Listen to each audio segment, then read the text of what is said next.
Hello, everyone. My name is Theodora Scorado. I'm Executive Director with Environmental Health Trust, and I am presenting with Dr. Cindy Russell a webinar, Enhancing Technology for the San Francisco Unified School District.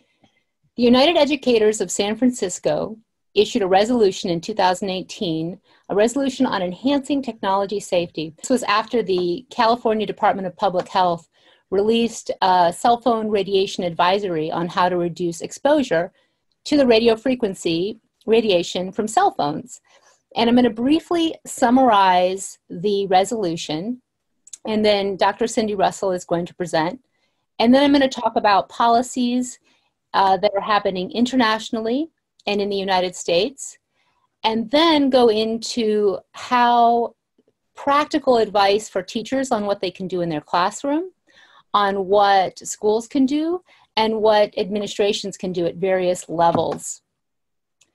So the United Educators of San Francisco resolution first summarizes about how the California Department of Health issued guidelines on how to reduce exposure.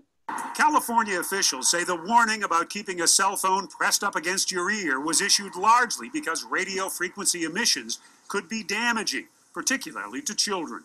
Now children on average are starting at the age of 10 and using cell phones for a lot of activities. California's Department of Public Health recommends using the speakerphone or headphones, sleeping at least an arm's length away from it, and avoiding keeping it in your pocket. The move comes after a 3-year-long legal battle by Joel Moskowitz, who forced the state to release a long secret study of cell phone risk. And Apple includes a warning of sorts on all iPhones, but it's not easy to find. You have to go to Settings, General, About, down to the bottom here to Legal, then to RF Exposure, where finally Apple suggests you use the speakerphone or headphones to reduce exposure to radio frequency emissions. That cell phones emit radio frequency radiation, which is microwave radiation. They're information carrying waves. That's the invisible way that cell phones communicate. That children may be more affected. The science suggests that radiation may impact human health. And they also cite the Ashland, Massachusetts public schools, which is the first public school to institute district-wide best practices for reducing wireless radiation exposures.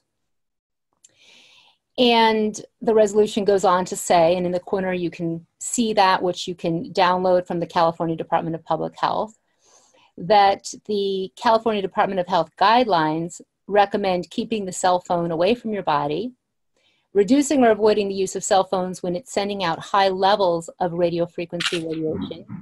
And they actually go into detail as to situations where you will receive high levels of radio-free radiation, which would be in areas of low signal, like in your basement, or also when you have large data files, videos.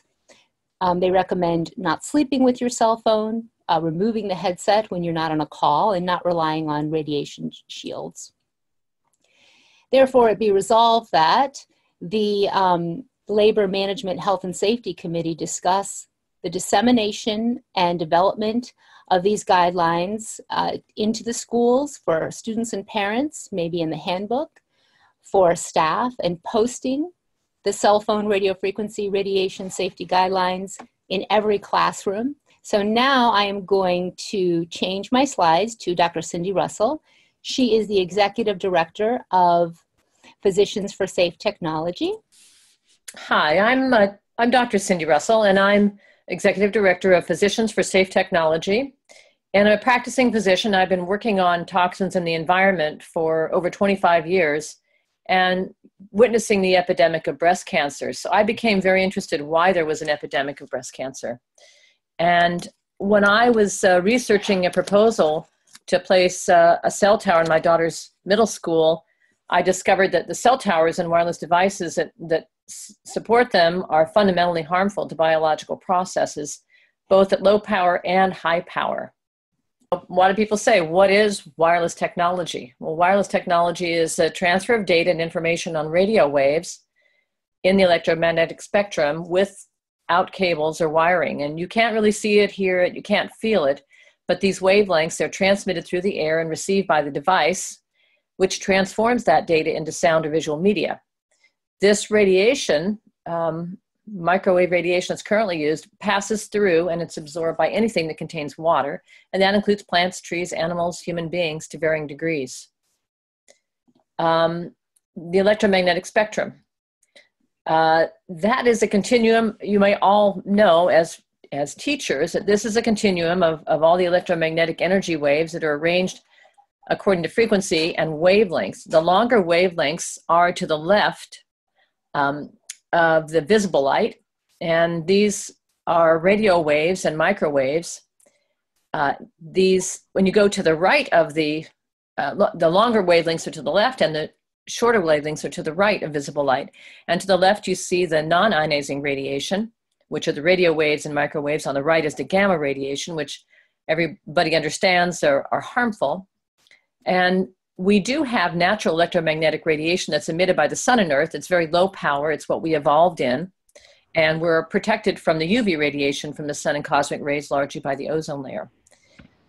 So for years, we used to think that the electromagnetic spectrum in the microwave and radio frequency was completely harmless. We did think that, of course, about X-ray machines and found out, but that was harmful. But now we really understand that there is biological effects of that non-ionizing radiation.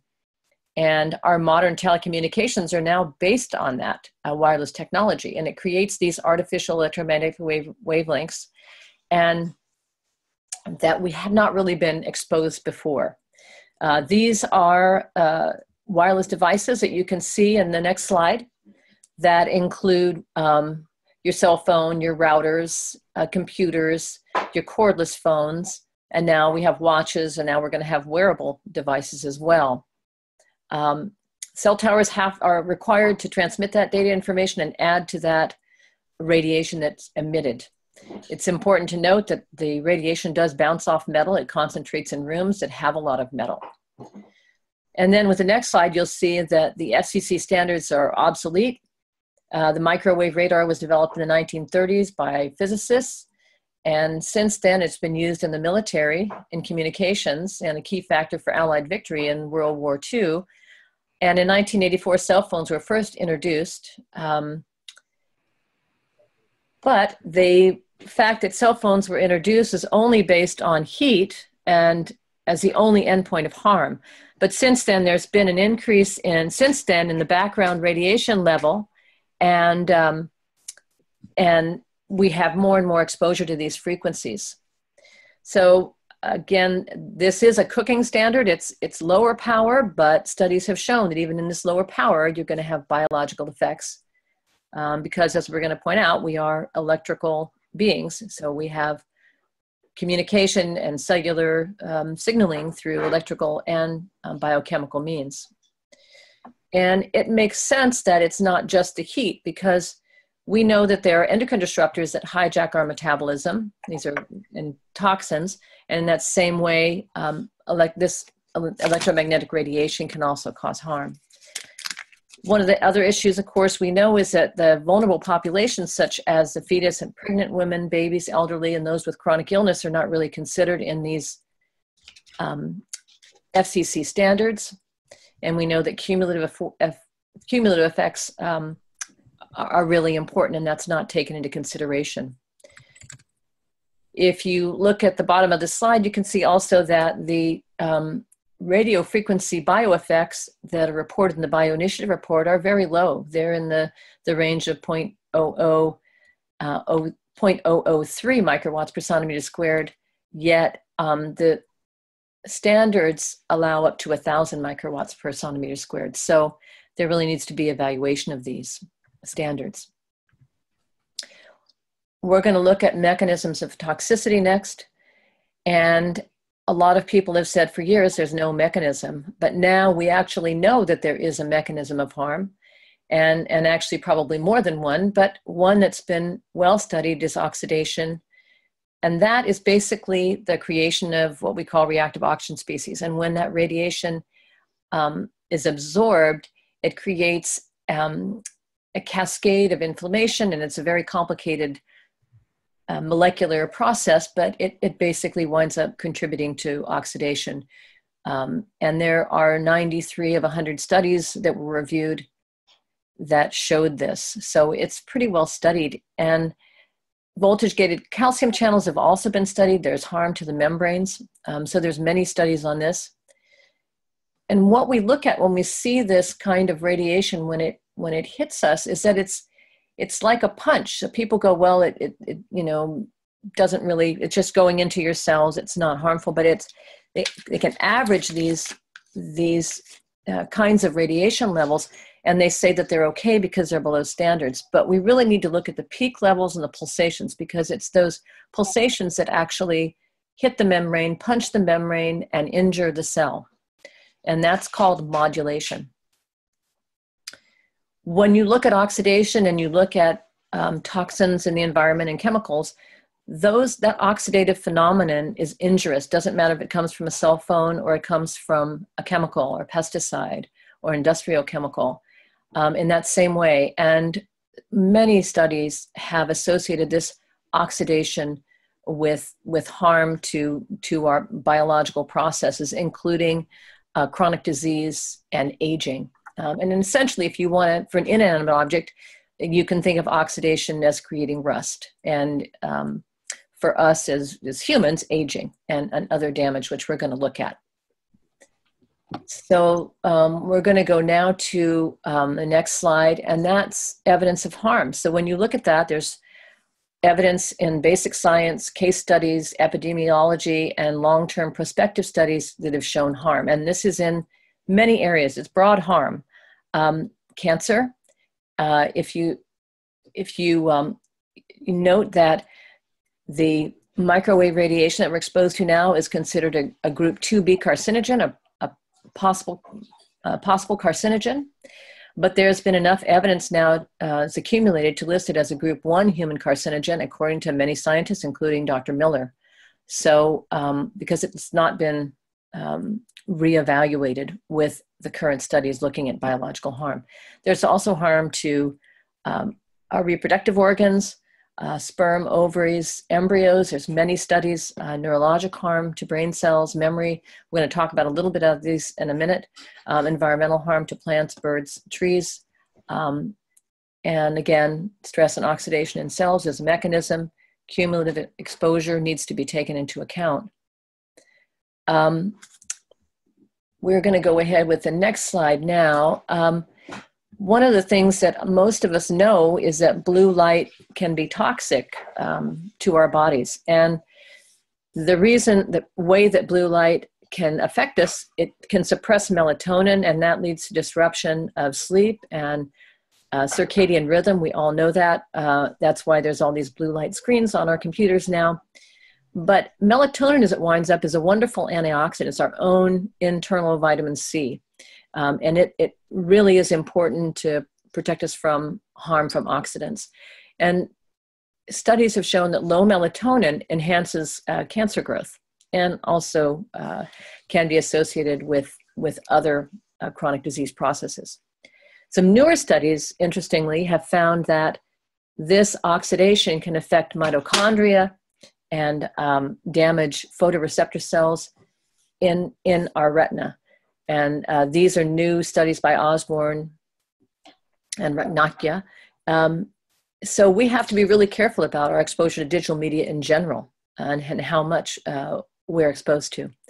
In the next slide, you're going to see there is evidence both in basic science with regards to wireless technology acting as a neurotoxin. And again, it's the same sort of mechanism with oxidative stress and inflammation, DNA damage. There's also decrease in neurotransmitters. So this could help to explain why there may be this association with neuropsychiatric problems. Interestingly, the basic science and animal studies show there's damage to the hippocampus specifically, and that is the memory center. And there can also be death of neurons. So the basic science literature, and there's dozens and dozens of studies, you can find them on our website, mdsafetech.org, that show all of this, these interactions and adverse effects. So then in the next slide, you're going to see how does that play out with some of the studies, the human studies? So these are just a few studies that I've picked out in our research. Speech delay. In 2007 at the American Academy of Pediatrics meeting, a 30-minute, they found that they relayed a study, and they looked at a study that showed 30-minute increase in screen time provided a 49% increase in the risk of expressive speech delay.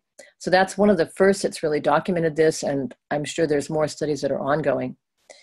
And with regards to memory, in 2018, Forrester, they looked at 22 Swiss schools, and they found overall that there was a decrease in their memory scores the more that they used their phone.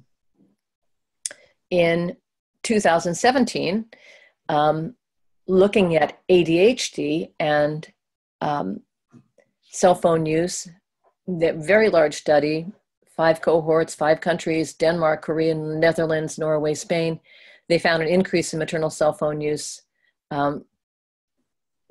caused more ADHD and emotional problems. And Dr. Paul in 2016 wrote a comprehensive article on neuropsychiatric effects. There were 26 studies that he looked at. There's more now, and this showed fatigue and headache and other symptoms related to exposure to cell phones and wireless. And then the next study, next slide, you're going to see Wi-Fi in schools. Well, there's a lot of Wi-Fi in schools, and this is an important thing to look at, because you not only have the routers, you've got cell phones that are there, you have whiteboards that are wireless, and this really can be a problem for some people. They say you've got to have the whiteboards. They help the teacher to structure the lessons. It makes learning more fun. It increases level of engagement. It makes the revision of lessons convenient, and also for students with disabilities. So they say there's a lot of convenience to it, but unfortunately a lot of these whiteboards, this is one of the times when students say that they become electrosensitive, is when the whiteboard goes up or the whiteboard's on or they're near the whiteboard, they have these symptoms which are similar to acute symptoms of exposure or electrosensitivity, which we're going to talk about in a minute.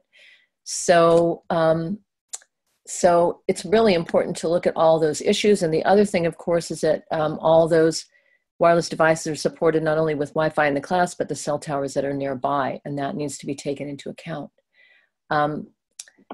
So if we go to the next slide, we're going to look at some of these symptoms of electrosensitivity. And for me, when I've looked at this in the studies, this was one of the most difficult things for me to wrap my head around, because I read some of the studies that said it's all in people's heads. It's all psychiatric. There is no electrosensitivity. But I picked out some of these that said, no, it really is a real phenomenon. It's reproducible. And there are various reasons for this. But one of the members of our scientific advisory board, Dr. Scott Eberly, is a hospice physician in Petaluma, and he wrote in 2014 his experience with electrosensitivity after he had a carbon monoxide poisoning.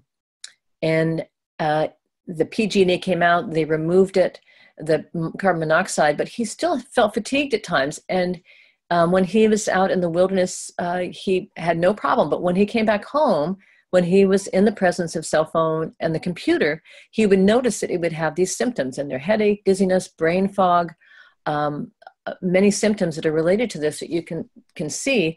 And he would have fatigue for quite a while. And so he did double-blind studies and said, okay, how can this, is this really true, or is it just me?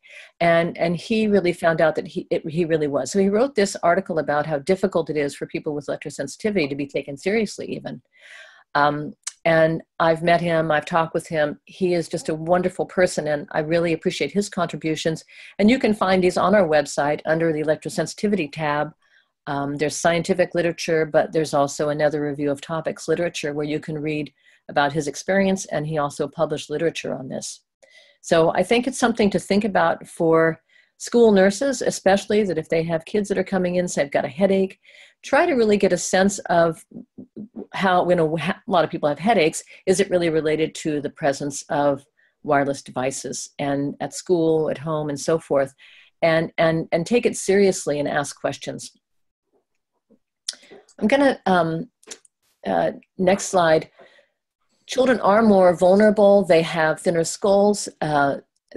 They have more water in their brains, and also, of course, they're just developing, so their organs are immature. So they can absorb 2 to 5 times more radiation in their skulls, and you can see this is Fernandez's article of this year showing that with cell phone and also virtual reality or VR placed close to the head, they're going to absorb more than an adult. And in that regard, it's something to really take seriously, because more schools are adding VR to their educational process. And while I've read some reports that a lot of people are concerned with the VR for various sundry reasons, and so it's not as popular as it has been. I'm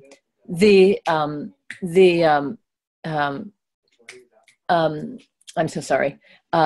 That now they're trying to really make this more available in schools and also hospitals and in medicine, where it may have some uses, but one must be really careful about using it, introducing it, and also the long-term exposure. Next slide. And also to note, this is very close to the brain, which is very vulnerable. So with regards to infertility, next slide, there are many studies, dozens and dozens of studies on infertility and how this affects sperm. It affects motility and DNA, also oxidative damage to the ovaries, embryos, and also a wonderful study by Dr. Dikun Lee. He's a Kaiser physician that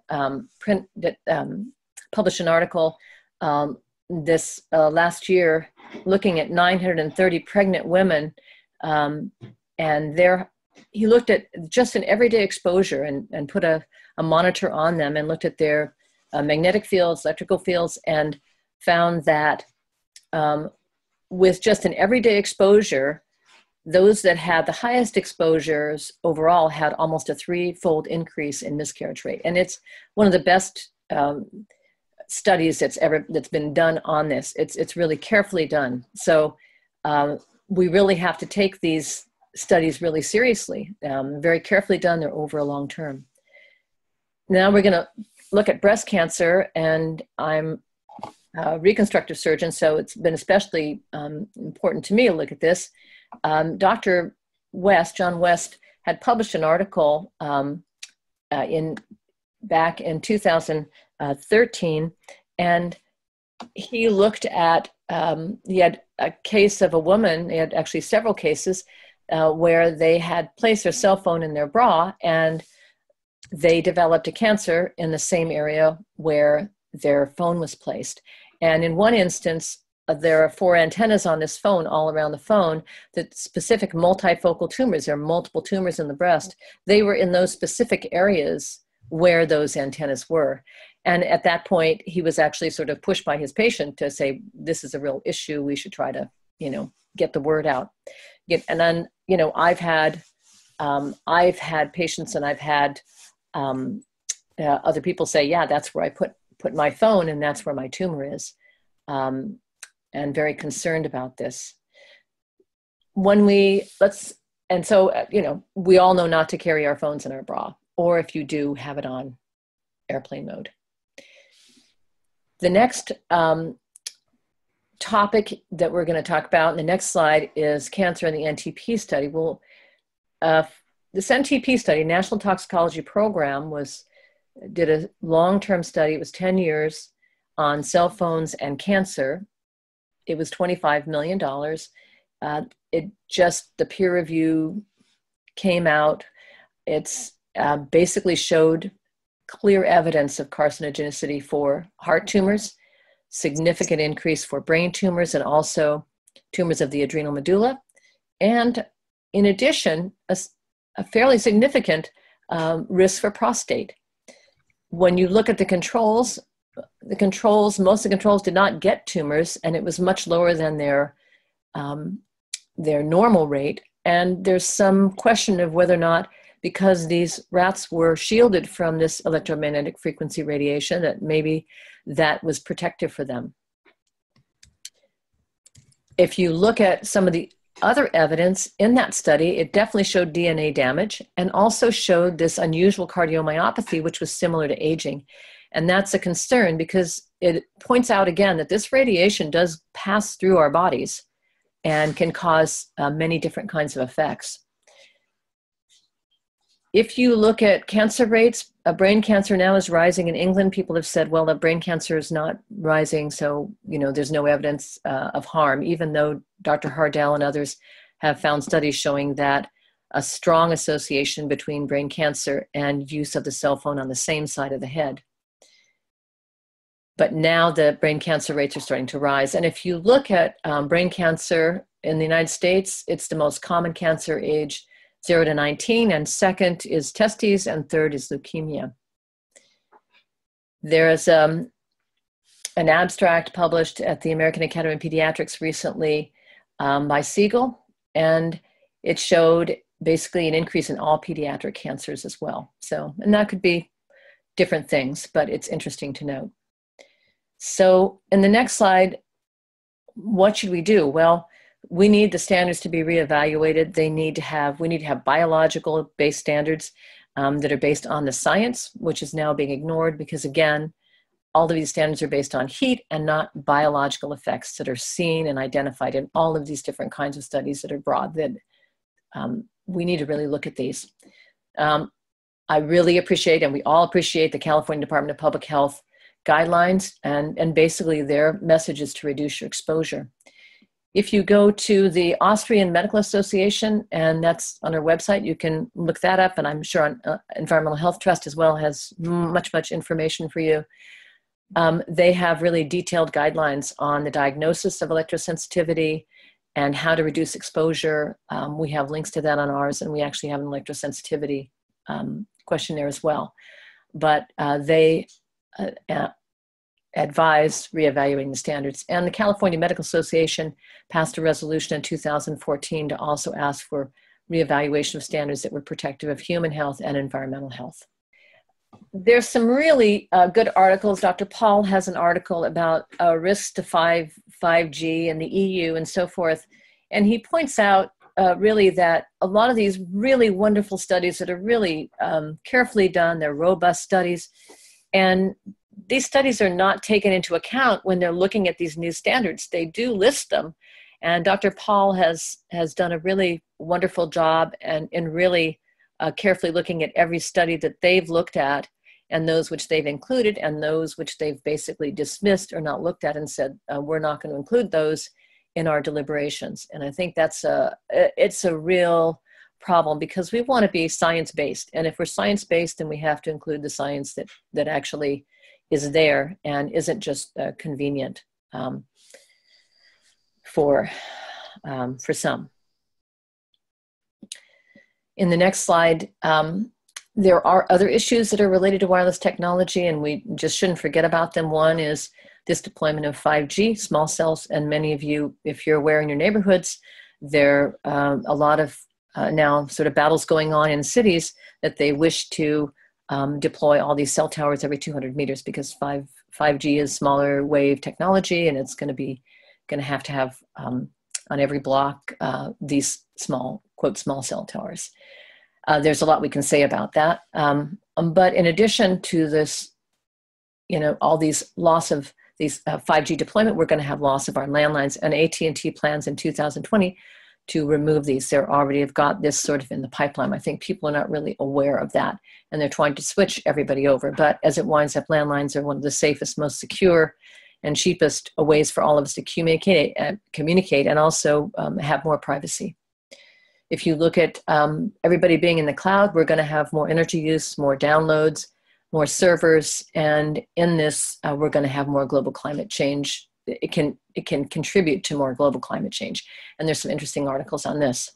And at least we not forget about privacy and cybersecurity, which are all just imminent threats and constantly being worked on, which are very difficult to achieve, however, especially when you're having a lot of these small cells and so forth that are going to be communicating at all times. So stay tuned for all that. In the next slide, you can see there's been some published literature. I published an article on wireless technology and public health, and also one in our local county medical association on a 5G future. And I think one of the things that is important to bring up too is that, you know, these are not just the published studies that we've had here that are looking at it. There are military studies from decades ago that have shown, from NASA, shown signs of electrosensitivity in radar workers, and much has been brought up about the adverse health effects of this. And the next slide shows our race to 5G, and that's the next thing on everybody's mind, just because of these cell towers and how initially they are not going to have just 5G. They're going to have all the different frequencies, 2G, 3G, 4G frequencies mixed together. And what's that going to look like? And we want to make sure, you know, if we are in this race to 5G, which scientists, including myself, feel we should have a moratorium on 5G instead of a race to 5G, we want to just, you know, be careful. And we need to make that pit stop in the middle of this race so that we're not winding up on a crash course for public health. And that's really the main issue. Our group, and the next slide, Physicians for Safe Technology. Our motto is, our vision is a world where technology serves our needs without undermining our physical, psychosocial, or environmental health. And you can visit our website. And I want to thank you. Last slide is, the message is that we really need to reduce our exposure, just like the California Department of Public Health says. We need to wire classrooms. We need to look at the blue light and screen time reduction for our eyes. And our melatonin and our sleep. We need to use best practices in classrooms, as Theodora has brought up, and also really look at the whiteboard use. It seems to be one of those issues that really comes up a lot. And banning cell phones in schools. I know Theodora is probably going to talk about this, but France has recently banned cell phones in schools, elementary and middle schools, and also banned cell towers near schools. There's a problem in a city called Ripon, California, where they're having increased cancer rates, and we really need to look at this. Thank you so much. Thank you. Right.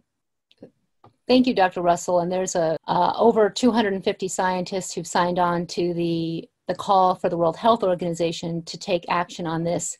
And then more recently, an appeal to ask for biologically based limits. Because the International Commission, the ICNIRP, is not including a lot of the research or using that to substantiate our limits, which are based on animal studies from the 70s and 60s, and a few from the 80s, actually.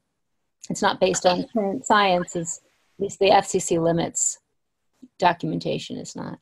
And that's it. That's exactly right. And the main thing about that is that these 200 plus scientists that have asked for reevaluation of the safety standards, a moratorium on 5G, and the inner guidelines, as you've said, these are all people who've worked in this field and are the researchers who do this work. So it's similar to climate scientists. You know, the vast majority of climate scientists say there is global climate change, and some others say there isn't. But the people who work in this, who've done this research, are very concerned and are coming together to ask the governments to look at this again. Yeah. Well, thank you. There are actually over a dozen countries which advise that the public, and especially children, reduce cell phone radiation. Now, some of the countries that you see here say children should reduce exposure because they are more vulnerable. Some are very clear that that adults and children should. There's a variety of recommendations for everything you see here. The United States is not on this list because we say if you are worried, you can reduce exposure in these ways. And we give two or three tips, which actually are quite minimal because there's so many ways to reduce exposure. And some of these countries have several pages related to how to reduce exposure.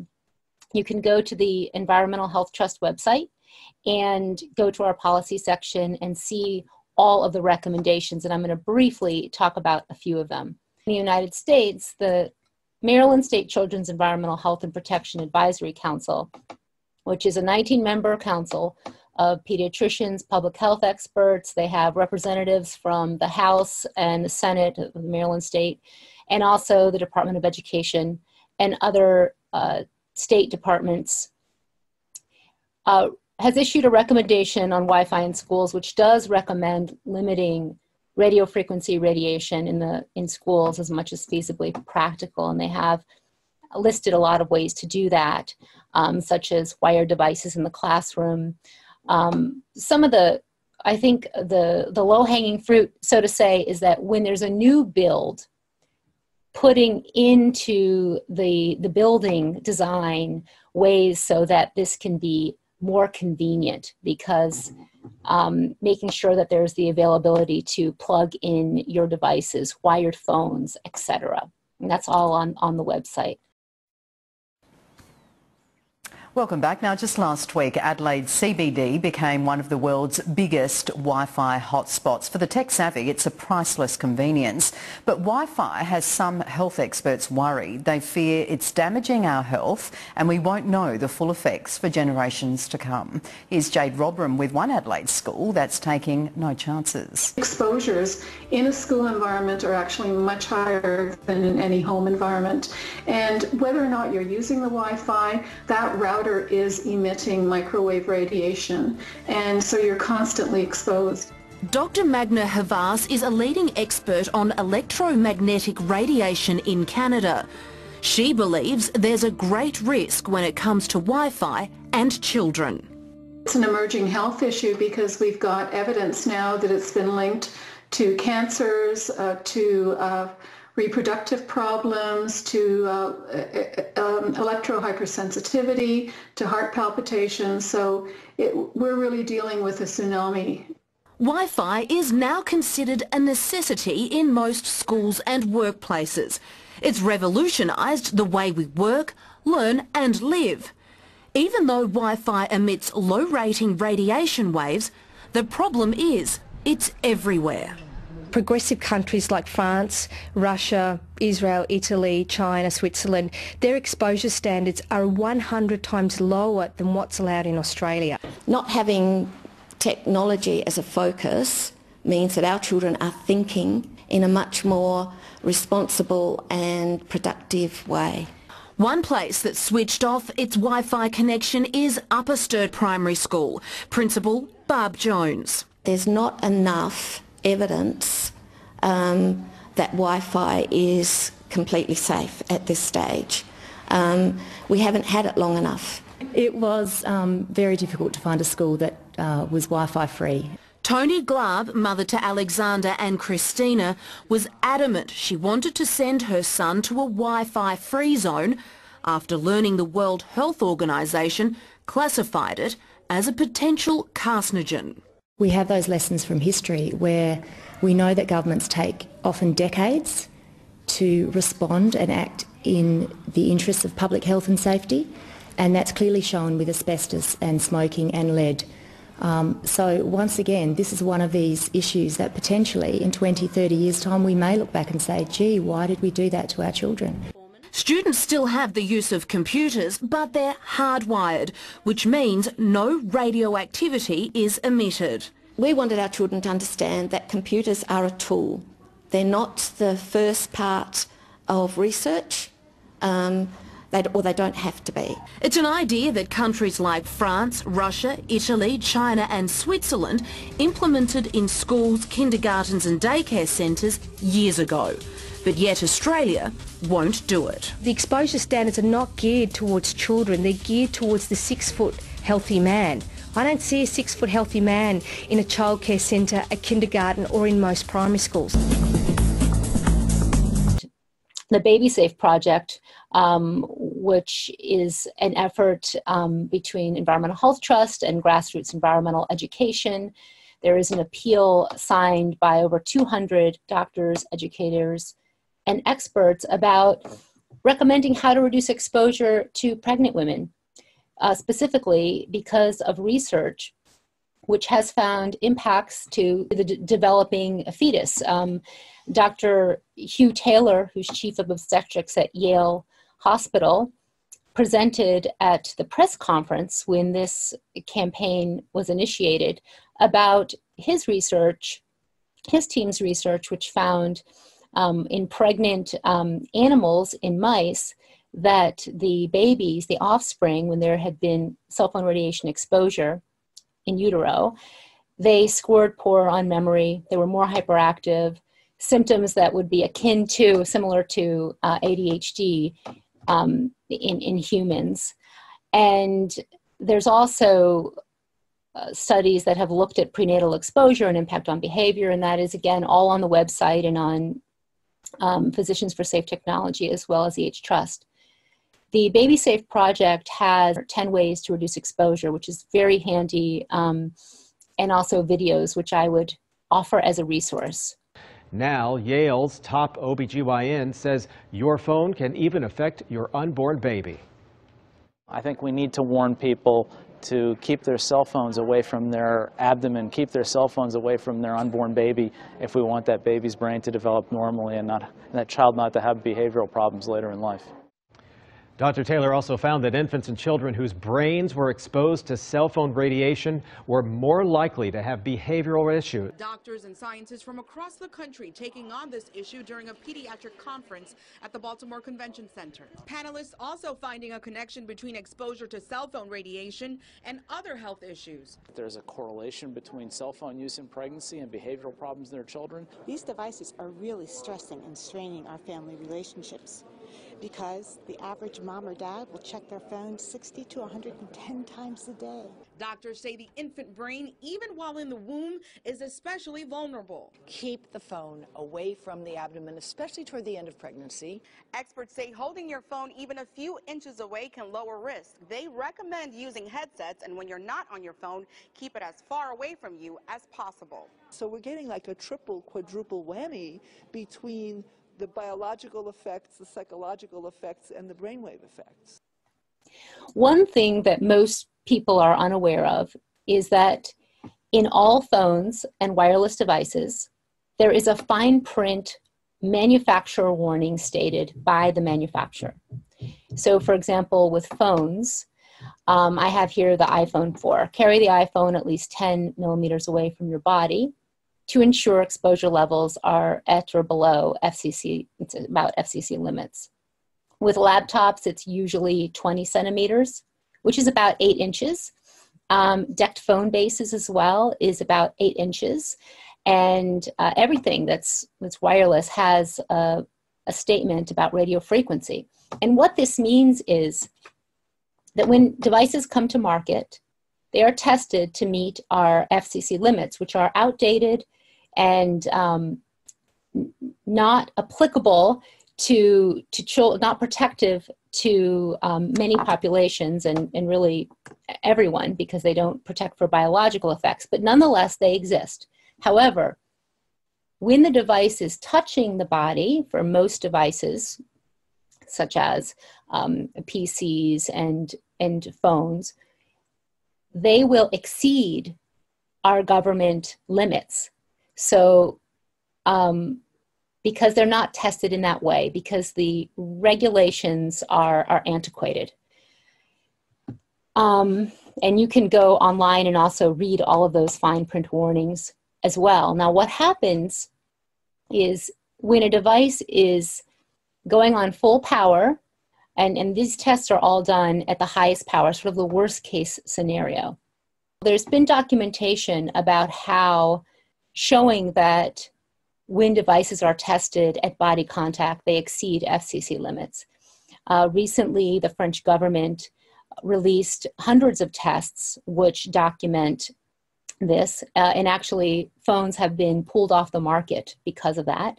And what I'm going to show you is a quick clip from a CBC Marketplace news story where they took phones and tested them in body contact positions at 0 millimeter from the body, which would be touching the body, and found the results that many documented research studies have shown, and engineers know because every millimeter makes a difference when it comes to this kind of of radiation.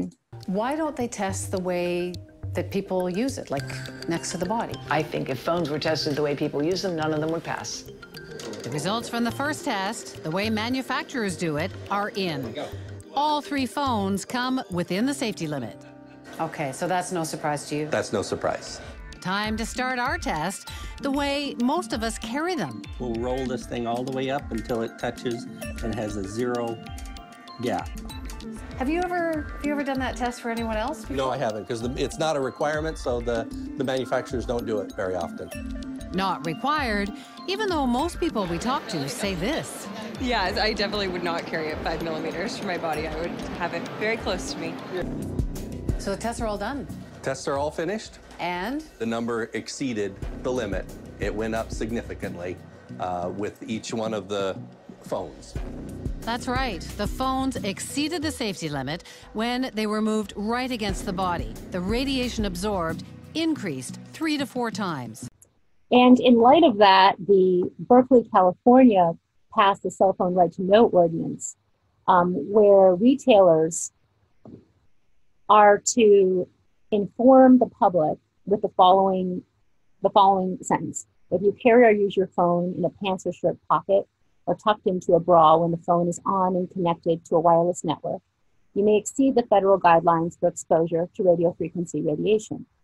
Now, when the ordinance was passed, it also said this potential risk is greater for children, but that was taken out over the course of the litigation that followed because the wireless industry has sued Berkeley, and it's gone to the Supreme Court, and you can learn more about that on all of our websites as well. I want to point out Dr. Moskowitz at UC Berkeley's website, which is Safer EMR, is another really important resource. He has a scientific blog on this issue and has been working on this as well. So in terms of international policy, there are, again, over a dozen countries which are doing a lot on this issue. So France and Israel and Cyprus banned Wi-Fi in kindergarten. There are cell phones banned for for young children. You can't sell cell phones designed for young children in France and Belgium as well. There are, in schools, for example, in Cyprus, removal of wireless in elementary schools. And all of that is also on our website as well. And we're going to talk a little bit more about what's happening in the United States, but it's really fascinating what other countries are doing. Cyprus has some really incredible public service announcements that are worth watching. They're 1 to 3 minutes long, and they talk about how to reduce exposure for teens, for pregnant women, and to families. Εκπαιδευτικοί σύλλογοι στην Ευρώπη συμβουλεύουν ότι θα πρέπει να μειωθεί η έκθεση των παιδιών στην ακτινοβολία που εκπέμπουν τα κινητά τηλέφωνα, tablets και οι συνδέσεις μέσω Wi-Fi, ιδίως στο σπίτι και στο σχολείο.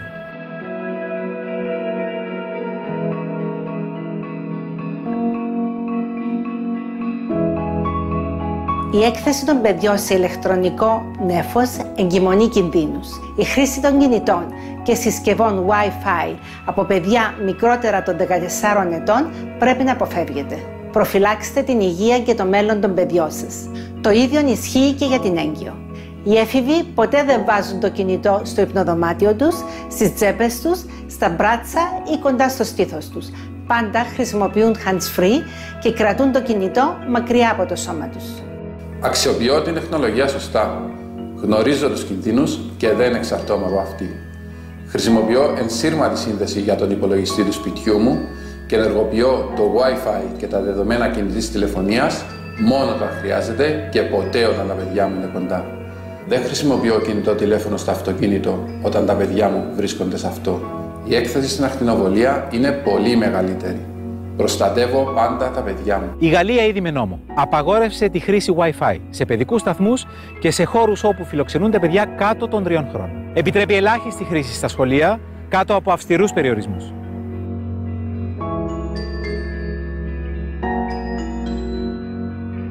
Στον νηπιαγωγείο, στο σχολείο και στο σπίτι περνάμε τουλάχιστον το 75% του χρόνου μας. Απαιτούν μια ασφάλεια χωρίς ακτινοβολίες από Wi-Fi, κινητά και άλλες ασύρματες συνδέσεις. Η υγεία είναι δικαίωμα. Μη μας το στερείτε. Δεν έχουμε το δικαίωμα να ρισκάρουμε την υγεία των παιδιών μας αναμένοντας παθητικά τους άλλους να κάνουν κάτι. Ας ξεχάσουμε τι είναι βολικό για μας και ας τους χαρίσουμε το καλύτερο δώρο, την υγεία τους, μετατρέποντας το σπίτι και το σχολείο σε όαση προστασίας.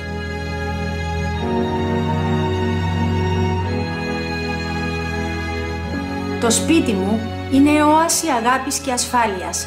Σβήνω τα Wi-Fi και άλλες ασύρματες συνδέσεις όταν δεν χρησιμοποιούνται και κυρίως όταν τα παιδιά είναι στο σπίτι και τα κλείνω πάντοτε το βράδυ. Αξιοποιώ το κουμπάκι on-off. Είναι τόσο απλό να μειώσω το χρόνο αχρίαστης έκθεσης. Επενδύω στην υγεία των παιδιών μου μακροχρόνια. Η ζωή και το μέλλον τους είναι στα δικά μας χέρια. Δώστε στα παιδιά ένα μοναδικό δώρο ζωής, την υγεία τους.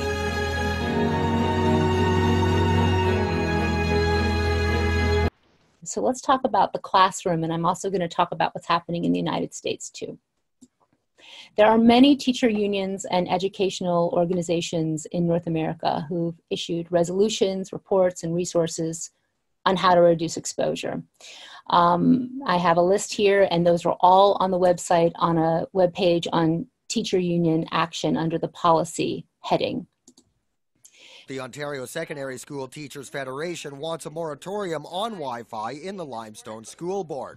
The teacher union's president says there is a growing mountain of evidence that Wi-Fi can pose health risks, concerns that Andrea Loken is taking to school trustees.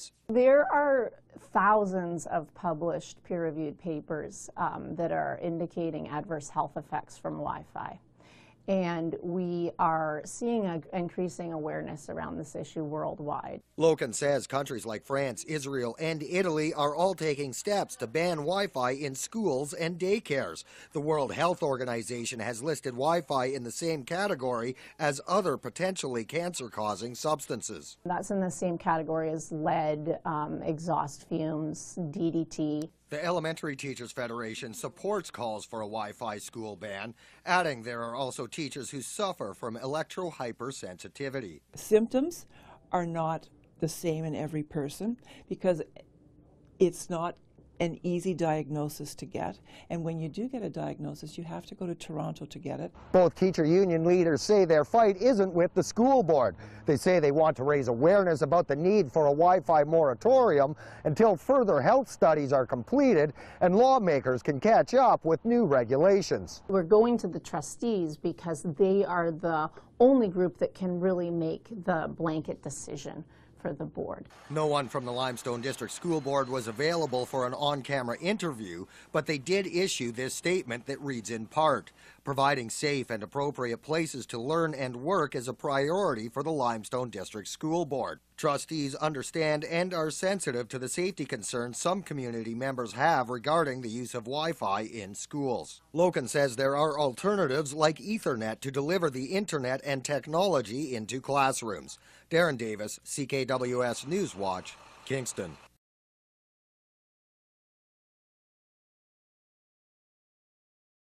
So just as an example, this is the Canadian Teacher Federation.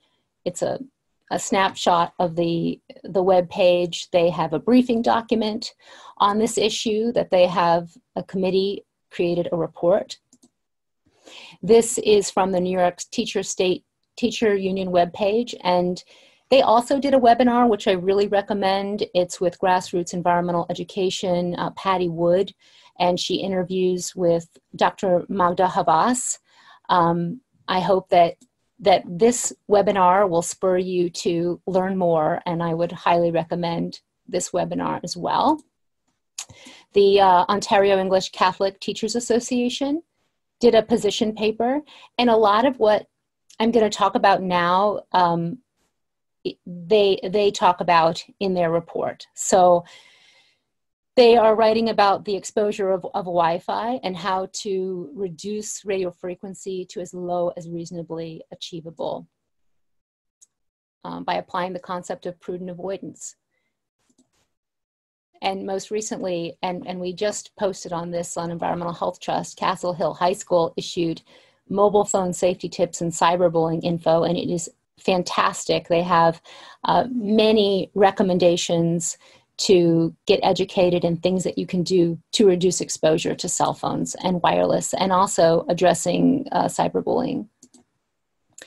So in the classroom, and we had a teacher and a nurse, and because of our rescheduling of this, I apologize that they're not able to be with us today.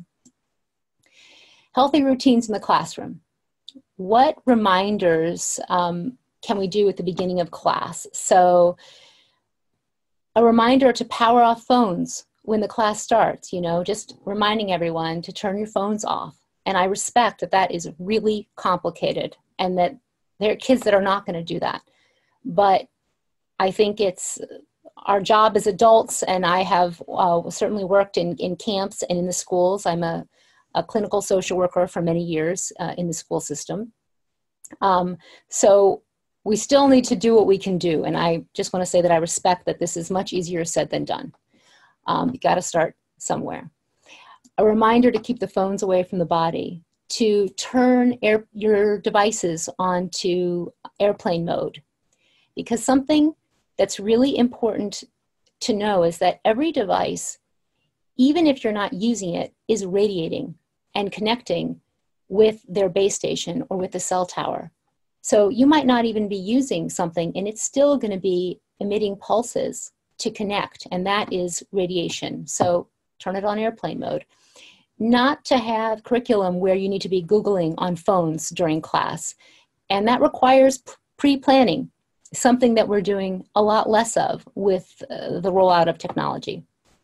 Posting the California Department of Public Health guidelines on the wall as well. And I know that the nurse who was going to present, she has recommendations by the American Academy of Pediatrics in her office.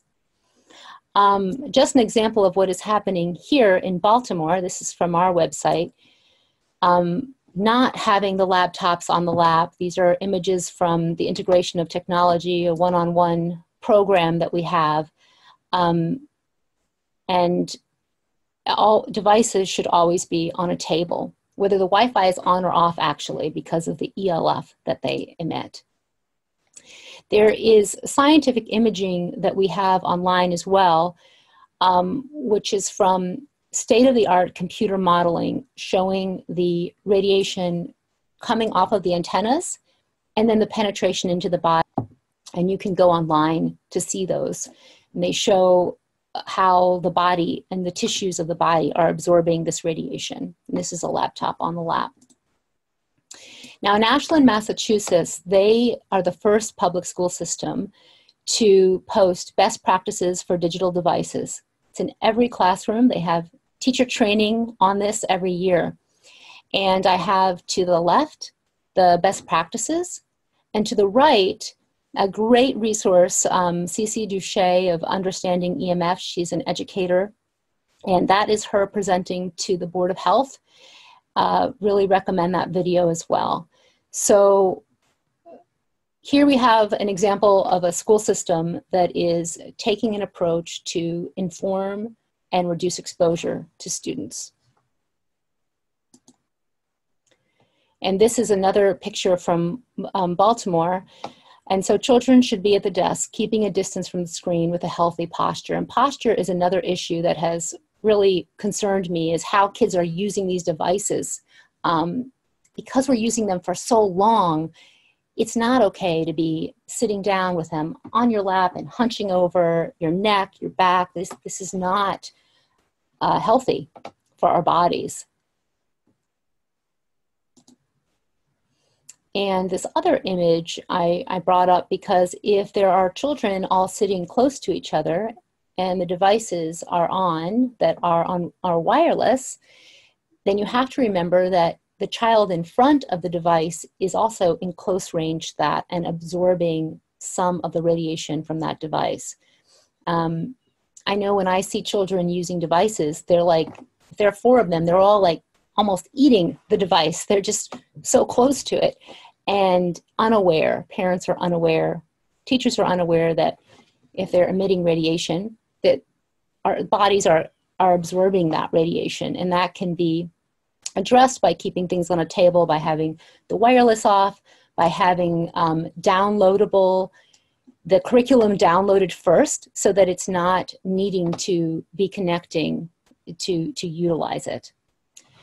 I also wanted to point out that the first draft of the California Department of Health cell phone advisory, there were drafts going back to 2009 that Dr. Moskowitz was able to bring out with actually a lawsuit, was do not allow children to use cell phones except for emergencies.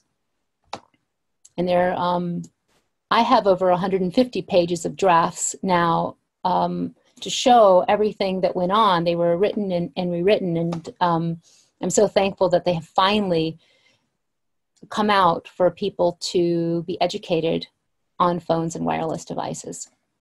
In fact, the first draft of the California State Cell Phone Radiation Advisory was about what state governments and its employees can do to lower potential risks from cordless phones and cell phones, and it was actually specifically for state employees, and had recommendations, which include don't purchase cordless phones for office use, because of course home cordless phones emit the same type of radiation, radio frequency, as cell phones do. And their bases now, the DEC phone bases, are very high emitters. They're all the time, whether you're using the cordless phone or not.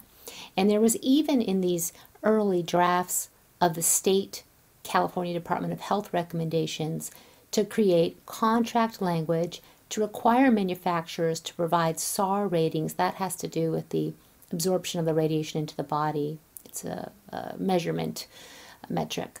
And to offer low emission accessories in regards to purchases for employees. So actually it was an occupational health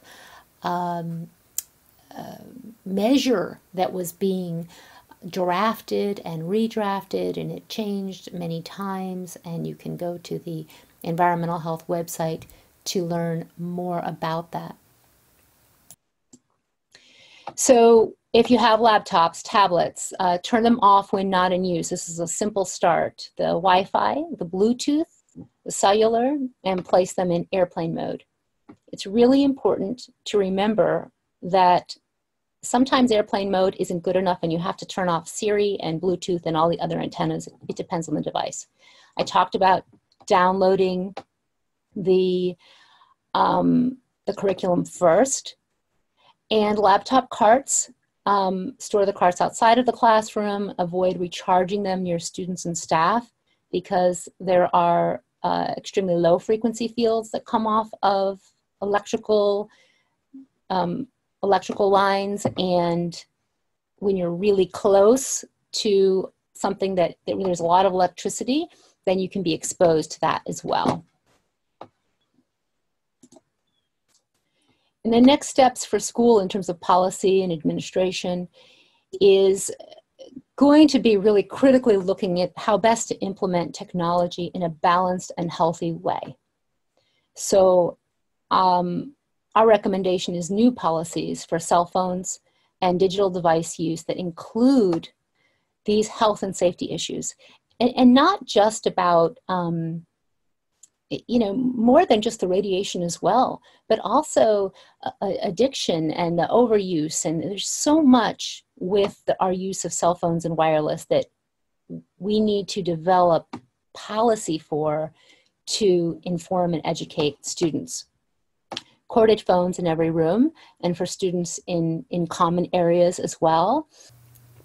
So this is a Wi-Fi access point, and Wi-Fi routers are similar to Wi-Fi access points. They're in rooms. They're usually on the ceiling of classrooms. Sometimes you'll see them on the wall up high. They emit radiation. They create wireless radiation exposures in the classroom. CHIPS, Collaborative for High Performance Schools, has developed criteria on low EMF, and that's also on our website, which outlines all of this as well. So there's criteria in place.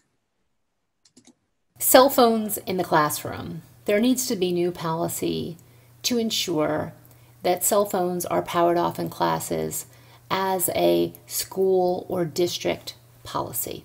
The United Kingdom, France, Rwanda, provinces in China are already doing this. They are outlawing cell phones in elementary and certainly middle schools. There are high schools in the United States that are banning cell phones altogether.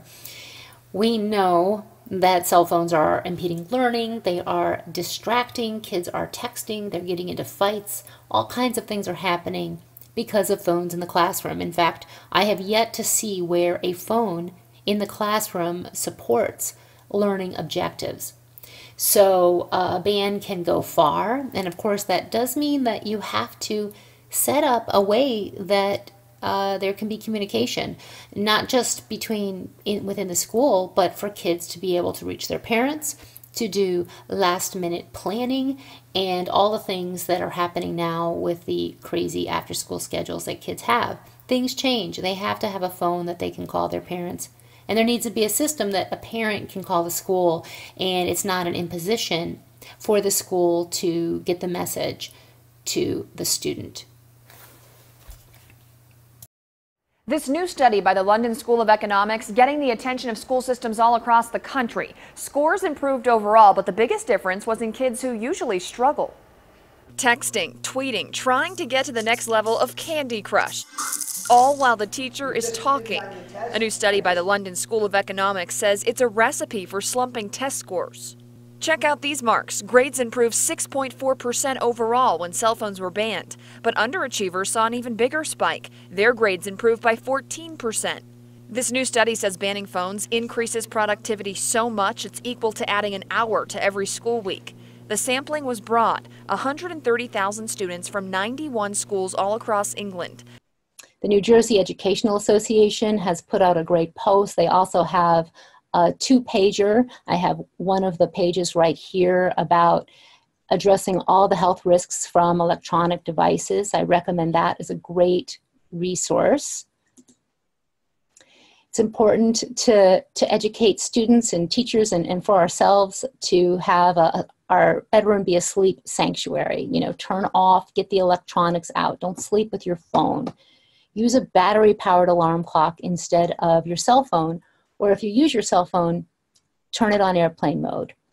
And turning off screens at least an hour, I'd say 2 hours before bedtime, or get a blue light blocker, of course, so that it's not stimulating your brain before you go to bed.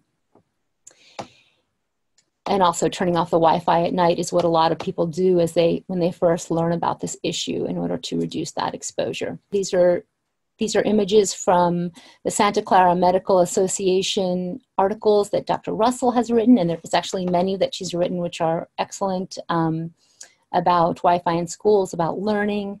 Dr. Martha Herbert of Harvard has a piece in the Autism Notebook about electromagnetic fields. Environmental Health Trust has created a lot of, we have posters, we have safety cards, we have two-pagers in black and white or in color that you can print out. On the back of each of these images you see on the left are the American Academy of Pediatrics recommendations to reduce exposure. So people know how to reduce exposure to their phone. There's also great videos. Generation Zapped is a movie which is now, you can get it on iTunes and just search it, you'll see what I mean, and that's a wonderful resource to learn about this issue. The webinar with the New York State Teacher Union, the Baby Safe Project videos. ABC Catalyst did a piece called Wi-Fried, which you can find on YouTube. And at the National Institutes of Health, there was a health and building conference. I presented along with Dr. Paul, Frank Clegg, former Microsoft Canada president, CC Duchette, Peter Sullivan, and I recommend those videos as well. And more at Environmental Health Trust and mdsafetech.org. This is a big first for the California Department of Public Health. It's releasing guidelines about cell phone radiation and how you can avoid it. When you sleep, you keep the cell phone at least arm's length from your body. And also not carrying your cell phone in your pocket, having it either in your purse or not carrying it with you. The research suggests cell phones could increase our risk for brain cancer and tumors, low sperm count, headaches, impaired memory, hearing, and sleep. Currently, we're not doing a good job in regulating the radiation from these devices. In fact, we're doing an abysmal job. At one Surrey school is making sure that her students remain plugged in. So Roots and Wings Montessori is a Wi-Fi free zone, and any technology at the school is hardwired. The use of wireless internet and even cell phones has been banned due to health concerns surrounding that technology. And given the risks involving children, the principal just doesn't want to take that risk. Whether this is true or not, the default, I think, needs to be on the side of safety. So it was very easy for me just to remove it.